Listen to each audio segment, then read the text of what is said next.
모두 다 이제는 이 사진에서 보는 바와 같이 영업용 노란색 남바를 달고요. 요점은 카카오가 대내외적으로 원투펀치 빵빵 두드려 맞는 사이에 여러 도전자들이 이 유상운송 시장에 도전장을 내밀고 있어요. 왜일까요? 왜?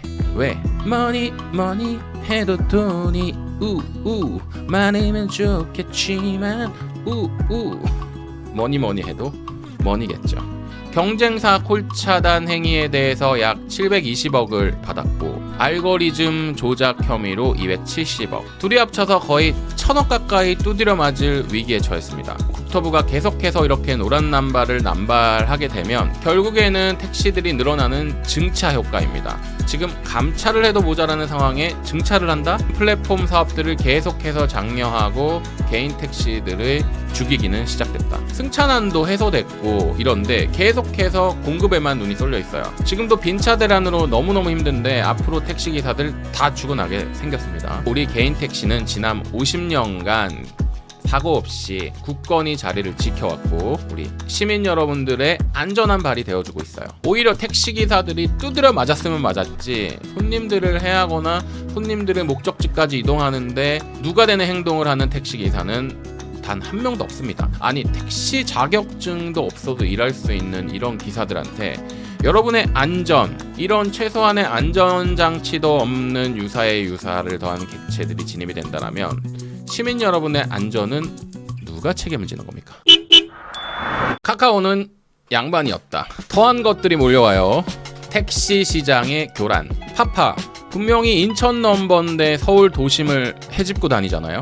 앞으로도 이런 짬뽕 같은 아이들이 계속해서 우후죽순 번져나갈 겁니다. 여기에 도전장을 내민 아이나비 모빌리티는 가맹도 하고 렌터카 기반의 타입 1도 하고 중개까지 하는 타입 1, 2, 3 펀치를 다 날리겠다는 각오를 갖고 있어요. 파파, 고요한 M 이런 아이들이 택시 시장을 점점점 장악하게 될지도 모를 일이에요.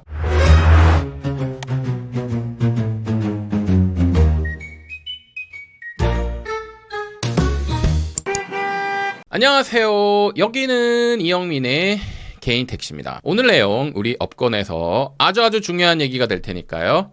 여러분 영상 시작 전에 좋아요 버튼 한 번만 누르고 시작하겠습니다. 그럼 오늘 영상 출발! 보시는 사진은 택시일까요? 아닐까요? 인천 넘버인데 서울에서 영업해도 될까요? 안 될까요? 정답은 둘 다 예스입니다. 우리 택시 시장에 정당하게 들어왔고요. 이렇게 인천 넘버를 달고서도 서울에서 버젓이 영업을 하고 있습니다. 이런 변형된 종자들이 얘만 있는 걸까요? 아닙니다. 앞으로도 계속 늘어나게 될 거예요. 오늘은 택시인들조차도 잘 모르는 타입 1, 2, 3와 야심차게 택시 시장에 발을 내민 아이나비 M에 대한 이야기입니다.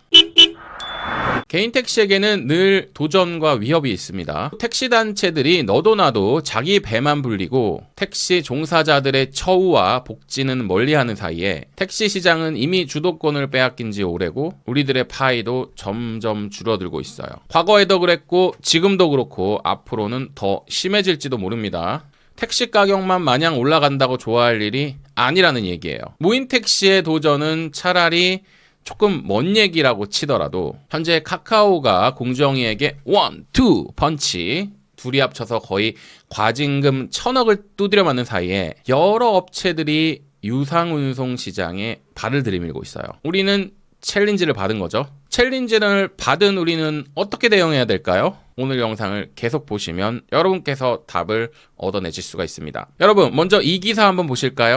10월 28일 나온 기사입니다. 단독 아이나비 모빌리티 가맹 택시 사업 진출한다. 24일 공정위에 아이나비 M 가맹 사업 정보 공개서 등록. 국토부의 면허 신청 예정. 플랫폼 운송 사업 타입 1도 추진한다. 1도 추진한다라는 거는 다른 뭔가 다 하고 있겠네 라는 유추가 되죠. 카카오 티블루 독점 균열 내나 우버 택시 타다 등과 경쟁. 이런 외관을 할 거라고 해요. 아이나비 M. 차량 블랙박스 내비게이션 국내 1위 기업인 팅크웨어가 모빌리티 사업 자회사인 아이나비 모빌리티를 통해 플랫폼 유상 운송 사업에 뛰어든다. 28일 관련 업계에 따르면 아이나비 모빌리티는 지난 24일 공정거래위원회에 아이나비 M 가맹사업 정보 공개서를 등록했다. 회사는 조만간 국토부에 플랫폼 가맹사업 타입 2 면허를 신청할 예정이다. 타입 1, 2 헷갈리시는 분들 계속 들으시면 얘기가 나올 거예요. 아이나비 모빌리티는 가맹택시 외에 타입 1 면허 신청도 준비 중이다. 그러면 지금 뭔가 타입 3는 하고 있다는 얘기네 라는 것이 유추가 되겠죠. 타입 1의 경우 옛날 타다처럼 플랫폼 사업자가 택시가 아닌 차량 기사를 확보해 유상운송 서비스를 제공하는 방식이다. 고요한 택시 M, 파파 이런 아이들이죠. 타입 1이 그렇습니다. 아이나비 모빌리티는 이미 지난 2022년 택시 호출 앱 아이나비 M을 출시하며 타입 3에 해당하는 플랫폼 중개 사업을 영위 중이다. 그렇죠. 바로 타입 3에 대한 정보를 주고 있어요. 기자가. 타입 1과 타입 2 면허 획득에 모두 성공할 시 업계에서 드물게 모든 유형의 플랫폼 운송 사업을 영위하는 업체가 되는 셈이다. 와우. 타입 1, 2, 3를 전부 다. 팅크웨어는 플랫폼 유상운송 사업을 신사업으로 육성해 체질 개선에 박차를 가한다는 방침이다. 다른 자회사인 아이나비 시스템즈를 통해 레벨 4 수준의 자율주행 플랫폼 개발에 나선 것과 같은 맥락이다. 자율주행까지. 와우. 팅크웨어는 주력이었던 내비게이션 기기 시장이 사양길에 접어들자 블랙박스를 새롭게 개발해 사업 전환을 성공적으로 이뤄낸 경험이 있다. 특히 아이나비 모빌리티는 지난 2년 넘는 기간 동안 아이나비 M을 전남 순천을 시작으로 경기도 성남, 하남, 광주, 여주, 충남, 천안, 홍성, 경북, 상주, 경주 지역에 차례로 안착시키며 경쟁력을 입증했다. 와우, 지방부터 이렇게 들어온 거네요. 현재 플랫폼 가맹 사업은 카카오 티블루가 시장을 장악 중인 가운데 우티, 우버택시, 타다라이트 등을 명맥을 유지하고 있는 상황이다. 국토부에 따르면 작년 10월 기준 업체별 가맹택시 수는 카카오티 5만 1000대, 우버택시 5300대, 타다 1600대, IM택시 1000대, 기타 800여대 순이었다. 다만 업계 독보적 일강인 카카오 모빌리티가 분식회계, 콜 차단 몰아주기 등 각종 규제 이슈에 흔들리고 있어 후발주자들에게도 기회의 문이 열리기 시작했다는 게 업계의 평가다. 와우, 이 기사에만 등장하는 업체들도 엄청 많은 거죠. 자, 이 기사를 제가 한 줄로 요약해드리자면 고요한 M, 파파 이런 애들이 타입 1이잖아요. 예전에 이런 SUV 차량으로 렌터카처럼 흰색 넘버를 달고 했다면 이제는 이 사진에서 보는 바와 같이 영업용 노란색 남바를 달고요. 그리고 앞으로 신규 발행하는 남바들도 법인 택시처럼 이렇게 노란 넘버를 달고 다니는 거니까 우리들이 보기에도 얘는 택시 맞구나 이렇게 생각이 된다라는 거죠. 그걸 아이나비도 이제 숟가락을 얹으겠다라는 내용입니다. 요점은 카카오가 대내외적으로 원투펀치 빵빵 두드려 맞는 사이에 여러 도전자들이 이 유상운송 시장에 도전장을 내밀고 있어요. 왜일까요? 왜?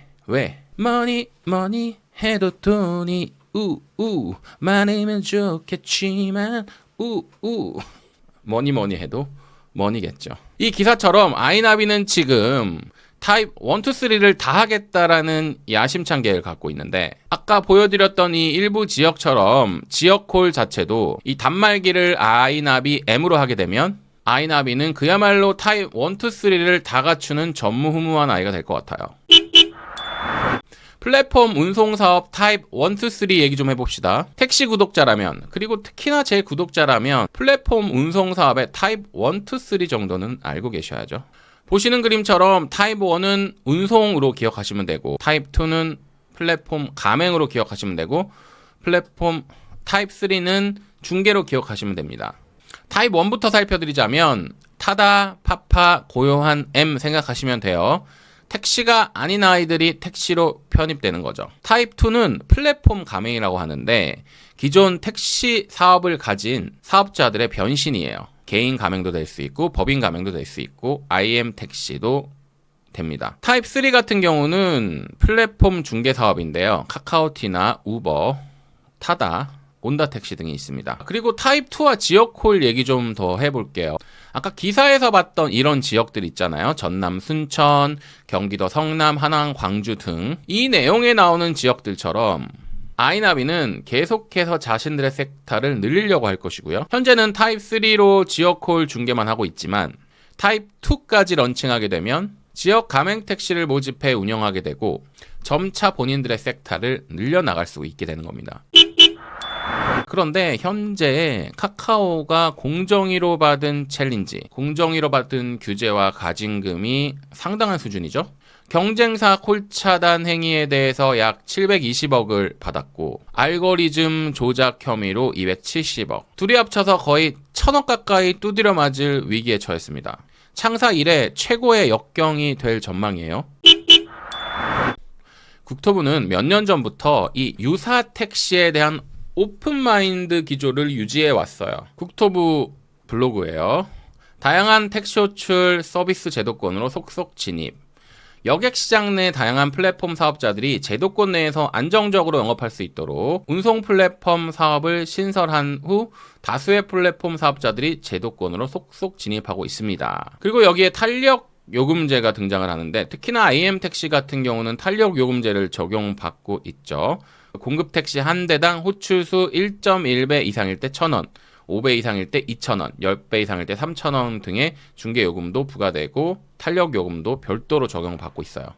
마지막에 이렇게 얘기합니다. 플랫폼 중개사업이 활성화되면 소비자들이 스마트폰을 통해 선호에 따라 다양한 플랫폼을 활용하여 더욱 손쉽게 택시를 호출할 수 있고 특히 야간 등 택시 부족 시간대의 승차난 문제, 승차 거부 문제 등으로 줄어들 것으로 기대한다면서 앞으로 다양한 중개 플랫폼이 공정하게 경쟁할 수 있는 시장을 만들어 나가고 소비자들의 선택권과 운송시장 발전에 기여할 수 있도록 제도를 운영할 계획이라고 밝혔습니다. 아무튼 이런 정부의 의지는 택시 아닌 택시 같은 택시 아닌 이런 아이들을 택시 시장으로 끌어들이는데 굉장히 오픈마인드다.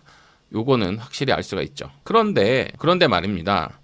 좋아요. 공급이 늘어나는 거 좋고 다 좋은데 아직도 이렇게 소비자들이 택시를 탈 때 어려움을 겪을까요? 아닙니다. 지금은 공급 대란, 빈차 대란이에요. 지금 부재 풀리고 나서 서울은 빈차 천국입니다. 10월 28일 월요일 밤 상황 좀 보실까요? 제가 이영민의 개인 택시 네이버 카페에서 우리 서울 경기 분들을 대상으로 교통 단톡방을 실시간으로 진행을 하고 있거든요. 지금 현재 어디가 빈차가 많아요? 지금 어디 승차난이에요? 어디 공사하고 있어요? 이런 것들을 실시간으로 회원들하고 주고받고 있는데 10월 28일 월요일 밤 상황 좀 보시자면 철산역 인근 빈차 천국이에요. 종각도 조용해요. 홍대 콜 사망됐어요. 건대 가망 없어요. 불과 1시도 안 된 시간에 이렇게 빈차 천국이 되어버리는 야간 택시들입니다. 이렇게나 빈차들이 차고 넘치는데 앞으로 유사에 유사를 더한 택시들이 이렇게 노란 번호판까지 달고 진출을 해버리면 이미 진출을 했고요. 기존 택시 시장을 야금야금 침범할 뿐만이 아니고 기존에 있는 택시들 다 죽어나겠죠. 반면 소비자들은 반길 것 같습니다. 어제도 늦은 시간 용산역에 있었는데 용산역에서 택시를 기다리는 승객들이 전부 다 쳐다보고 있는 것은 뭐? 스마트폰만 다 하나같이 보고 계시더라고요. 아무튼 이런 선택의 폭과 다양성이 넓어진다는 얘기는 소비자들은 반긴다는 얘기고 사업자들만 죽어나가는 겁니다. 상식적으로 생각을 해도 내가 택시를 타야 되는데 길에 나갔을 때 빈차들이 널려 있으면 바로 택시를 잡아가게 되니까 너무나도 편한 거죠. 문제는 뭐냐 하면 이런 아이들이 처음에 의도한 바와는 다르게 계속 뭔가 자기네들의 색깔을 바꾸고 있다는 게 문제예요. 탈색조도 아니면서 카멜레온 마냥 자기들의 컬러를 계속해서 변화시킨다라는 게 문제입니다. 처음에 본질은 어디 가고 노란 넘버로 타일 바꿈한 것도 모자라서 이제는 택시처럼 하고 다닌다라는 게 문제죠. 한번 볼까요? 일례로 타입 1에 있는 렌터카를 기반으로 한 고요한 M택시 여러분 알고 계시죠? 청각 장애인만 취업 가능하다고 알고 계셨잖아요. 아닙니다. 여기 보시면 홍보 문구에 택시 자격증이 없어도 되고 주부, 학생, 청년, 노인 등 누구나 취업이 가능하죠. 이렇게 타다금지법과 타입 1 속에서 기여금이 완화되고 국토부가 계속해서 이렇게 노란 남발을 남발하게 되면 결국에는 택시들이 늘어나는 증차 효과입니다. 지금 감차를 해도 모자라는 상황에 증차를 한다? 결국에는 플랫폼 사업들을 계속해서 장려하고 개인 택시들의 죽이기는 시작됐다. 가맹의 틀 안에 종속되는 신호탄이다라고 해석이 되는 부분이죠. 거기다가 이미 개인 택시들은 너도 나도 뿔뿔이 흩어져 버렸어요. 가맹으로도 흩어졌고 가맹도 어떤 사람은 이 가맹, 어떤 사람은 저 가맹, 그리고 조합 내부의 균열. 늦어도 너무 늦었습니다. 그러니까 계속해서 공격을 받을 수밖에 없어요. 지금 개인 택시가 면허 올라간다? 이건 어찌 보면 허상일 수도 있을 것 같아요. 정부의 눈은 이처럼 유사 택시들을 계속해서 늘리는 공급에만 혈안이 되어 있는 것이 사실입니다. 승차난도 해소됐고 이런데 계속해서 공급에만 눈이 쏠려 있어요. 지금도 빈차 대란으로 너무너무 힘든데 앞으로 택시기사들 다 죽어나게 생겼습니다. 여기서 조합 지도부가 적극적으로 대응을 해야죠. 내부적으로 균열이 있고 뭐 구속이 되고 뭐 싸움을 하고 누가 얼마를 해먹고 지금 이럴 때가 아니고 내부 결속을 다져서 이런 아이들을 물리치고 으쌰으쌰 해야 될 판국에 우리들의 결속은 어디로 간 겁니까? 택시요금은 5년마다 한 번씩 찔끔찔끔 오르고 김밥 한 줄에 6,000원을 하네 7,000원을 하네 이러고 있는 고물가 시대에 이렇게 유사에 유사를 더하는 객체들이 자꾸만 택시 시장으로 진입이 되면 개인 택시에게는 악재일 수밖에 없어요. 우리가 부재해제라는 대업을 달성을 했고 호사다마라고 좋은 일에는 반드시 위기가 찾아오게 마련인데 앞으로도 무시무시한 후폭풍이 계속해서 우리를 위협을 할 겁니다. 그럼에도 불구하고 우리 개인 택시는 지난 50년간 사고 없이 굳건히 자리를 지켜왔고 우리 시민 여러분들의 안전한 발이 되어주고 있어요. 지금 어디 여러분 뉴스를 봐도 택시 기사들이 승객을 해치거나 이런 뉴스 보신 적 있으세요?